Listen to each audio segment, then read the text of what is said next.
আরাফার দিনের রোজা নিয়ে আমাদের দেশে প্রতি বছরই গন্ডগোল বা মতপার্থক্য দেখা দেয়। কোন দিন রোজা রাখবো? এটা কি হাজিরা অবস্থান করছে ওই দিন, নাকি আমি যে দেশে আছি সেই দেশে যখন জিলহজের 9 তারিখ হবে? আরাফার দিনে বিশেষ আমল সমূহ জানতে চাই। আরাফার দিনে একদিকে হাজি সাহেবদের জন্য আমল, আরেকটা হলো যারা আরাফার ময়দানে নাই তাদের জন্য আমল। যারা হাজি সাহেবরা আরাফার ময়দানে অবস্থান করছেন তাদের জন্য ওই দিনের সবচেয়ে শ্রেষ্ঠ আমল হলো লা ইলাহা ইল্লাল্লাহু ওয়াহদাহু লা শারীকা লাহু লাহুল মুলকু ওয়া লাহুল হামদ ওয়া হুয়া আলা কুল্লি শাইইন কাদির। এটা মহব্বতের সাথে অর্থ বুঝে ধীরে ধীরে বারবার করে পড়তে থাকা, এটা হলো সবচেয়ে বেশি প্রয়োজনীয় কাজ। কেন? কারণ নবী করিম সাল্লাল্লাহু আলাইহি সাল্লাম বলেছেন যে খায়রুদ দুআ দুআ ইয়াউমি আরাফা, আরাফাত দিনের দোয়া হলো শ্রেষ্ঠ দোয়া। ও খায়রু মা কুলতু আনা ওয়ান নাবিয়্যুনা মিন ক্বাবলি, নবীজি বলেছেন আমি আর আমার পূর্বের যত নবী রাসূল এসেছেন সবাই যত দোয়া আল্লাহর কাছে করেছে এর মধ্যে সবচেয়ে উত্তম হলো এটা, লা ইলাহা ইল্লাল্লাহু ওয়াহদাহু লা শারীকা লাহু লাহুল মুলকু ওয়া লাহুল হামদু ওয়া হুয়া আলা কুল্লি শাইইন কাদির। আল্লাহ ছাড়া সত্যিকারের কোনো মাবুদ নাই।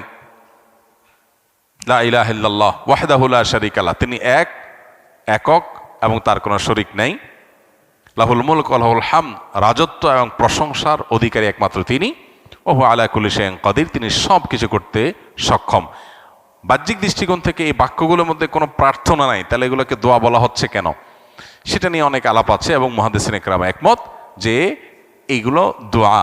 এখানে আল্লাহ রাব্বুল আলামিনের কাছে পরোক্ষভাবে নিজের চাওয়াকে পেশ করা হচ্ছে, আল্লাহর শক্তিমত্তার কথা জাহির করে আল্লাহর কাছে নিজের সবকিছুই নিবেদন করা হচ্ছে পরোক্ষভাবে, এটাও দোয়াই।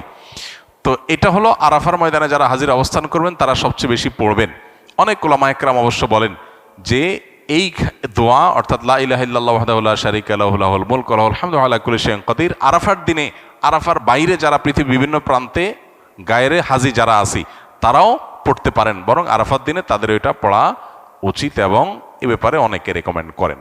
তাহলে একটা করণীয় পেলাম, লা ইলাহা ইল্লাল্লাহু ওয়াহদাহু লা শারীকা লাহু, এটা পড়া।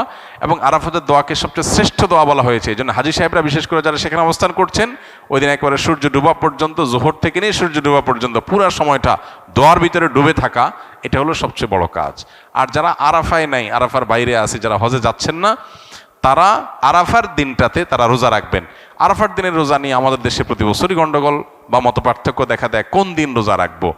এটা কি হাজিরা অবস্থান করছে ওই দিন, নাকি আমি যে দেশে আছি সেই দেশে যখন জিলহজের 9 তারিখ হবে? তো এটা নিয়ে উভয় পক্ষেই দলিল আছে, যুক্তি আছে, দুই মতেরই সপক্ষে আলেমদের বক্তব্য আছে। সেক্ষেত্রে তুলনামূলকভাবে আমি যে দেশে আছি সেই দেশে জিলহজের 9 তারিখটা হলে সেটাকে আরাফার দিন হিসাবে, আরাফার দিন যদিও বাহ্যিকভাবে মনে হয় যে আরাফার ময়দানের সাথে সংশ্লিষ্ট, কিন্তু আসলে এই যে দিনগুলা ইয়াউমুত তারবিয়া, ইয়াউমে আরাফা, ইয়াউমুন নাহার, ইয়াউমুত তারবিয়া বলা হয় জিলহজের 8 তারিখকে, ইয়াউমুল আরাফা বলা হয় জিলহজের 9 তারিখকে, ইয়াউমুন নাহার বলা হয় জিলহজের 10 তারিখকে। এখন এই নামগুলো যদিও হাজিদের হজের সাথে রিলেটেড, কিন্তু হজের বাইরে যারা আছে তাদের জন্য আপনার ফিকহের কিতাবগুলোতে বিভিন্ন দ্বীনি কিতাব পুস্তকে ইয়াউমে তারবিয়া, ইয়াউমুন নাহার বলা হয়েছে। এর মানে এইটা না যে হাজিদের সাথে মিল করতে হবে, যে দেশে যেটা হবে সেটাই প্রযোজ্য হয়।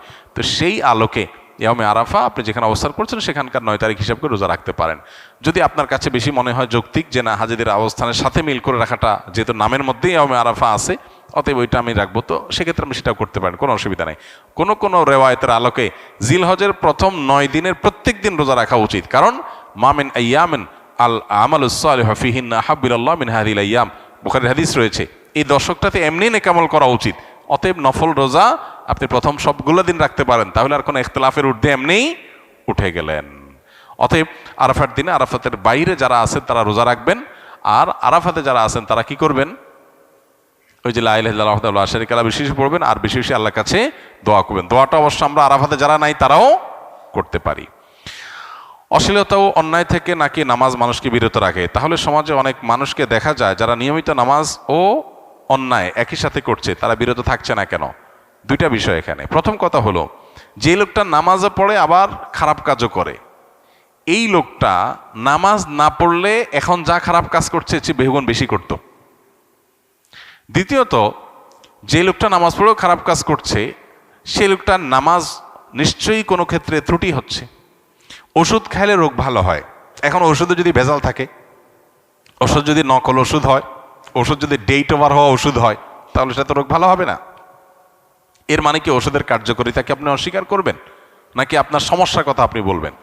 কোনো ব্যক্তি নামাজ পড়ছে, গুনাহ ছাড়তে পারছে না, নিশ্চয়ই তার নামাজটা ত্রুটিপূর্ণ হচ্ছে। যতটুকু হচ্ছে ততটুকু সুফল সে পাচ্ছে, যতটুকু ত্রুটি হচ্ছে ততটুকু থেকে সে বঞ্চিত হচ্ছে সুফল থেকে।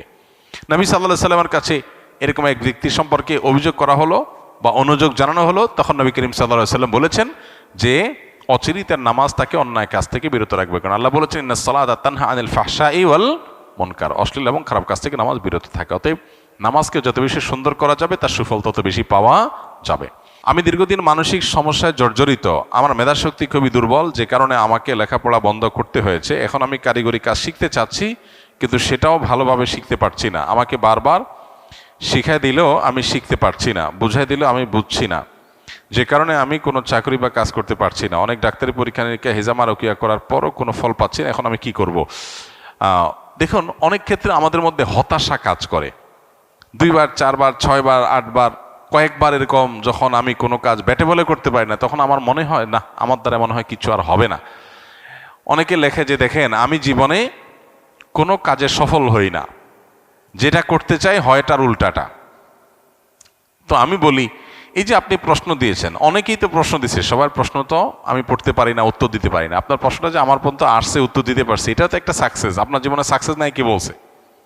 এরকম ডানে বামে তাকাইলে আপনি দেখবেন বহু সফলতা আপনার জীবনে আছে, কিন্তু শয়তান আপনাকে সবসময় কি করে? নিরাশ করে ফেলে, নাই নাই নাই। এটা একটা রোগ। আলহামদুলিল্লাহ, বহু মানুষের তুলনায় আল্লাহ তাআলা আপনাকে ভালো রাখছেন।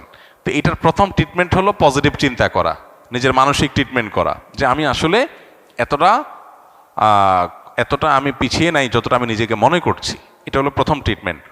দ্বিতীয়ত হলো আপনি কোনো কাজকে ছোট মানা না করে আল্লাহর নাম নিয়ে যেটা সুযোগ পান সেটাই শুরু করে দিবেন। আমাদের এখন বেশিরভাগ মানুষের অভাব হলো ভাবের।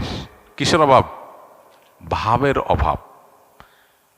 একজন মানুষ, আমি চাকরি পাচ্ছি না, তো আপনি একটা দোকানে হয়তো কর্মচারী হিসাবে পাবেন, সেটা কাজ না, কিন্তু আপনি সেটা করবেন না, কারণ আপনি চাচ্ছেন আপনার ক্লাস অনুযায়ী আপনার একটা বিশেষ ডিমান্ড আছে, সেটা না হওয়ার কারণে আপনি হতাশ হয়ে যাচ্ছেন।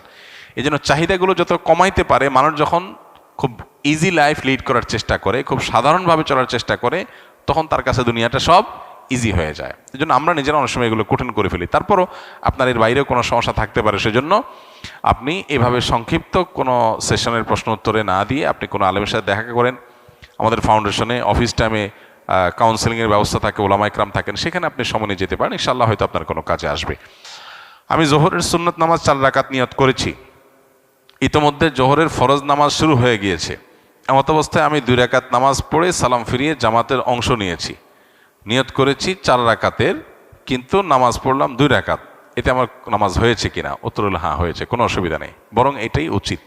ইদা উকিমাতুস সালাহ ফালা সালাতা ইল্লাল মাকতুবা, নবীজি সাল্লাল্লাহু আলাইহি ওয়াসাল্লাম বলেছেন, ফরজ নামাজের একামত যখন শুরু হবে তখন আর ফরজ ছাড়া আর কোনো নামাজ চলবে না।